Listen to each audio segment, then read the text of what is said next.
Cette Timex coûte environ 150 €. En théorie, ce n'était pas censé être dingue, mais une fois au poignet, j'ai changé d'avis. Même si pour moi, elle a un gros défaut. Salut à tous, aujourd'hui on va parler de la Timex Weekender Chronograph dans une courte vidéo.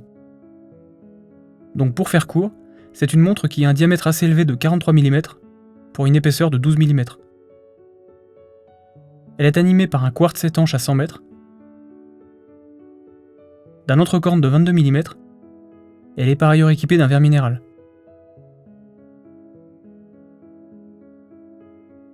Et comme son nom l'indique, elle a une fonction chronographe, que je vous montre ici.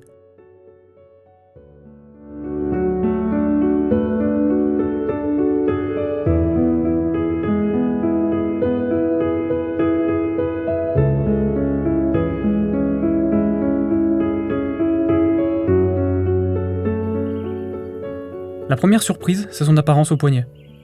Bien que le mien soit trop petit pour un tel diamètre, le chronographe lui donne une belle allure, elle est vraiment très classe. La deuxième surprise, c'est sa lisibilité. Malgré son fond noir et son apparence globale assez sombre, l'or est tout à fait lisible. La troisième surprise enfin, ce sont ses finitions qui sont vraiment pas mal pour ce niveau de prix.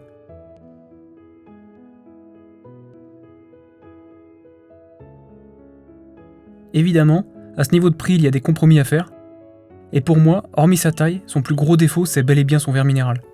Je sais que la montre n'est pas chère, mais un verre saphir, c'est plus reposant au quotidien et on a beaucoup moins peur de le rayer. C'est pour moi le seul vrai défaut. Alors à qui s'adresse cette montre ? Si vous êtes débutant et cherchez une première belle montre, vous pouvez passer le cap, si votre poignet le permet évidemment. C'est une montre agréable à porter et qui ne trahit pas son prix une fois au poignet. Si vous êtes un collectionneur habitué à un niveau de gamme plus élevé, certains de ses points faibles vous sauteront aux yeux. Surtout l'absence de verre saphir. Alors avec un budget de 150 €, vous achèteriez quoi ? Cette montre ? Ou une Seiko 5 ? Je suis curieux d'avoir vos réponses, donc dites-le moi en commentaire, et abonnez-vous car d'autres vidéos arrivent. Bye !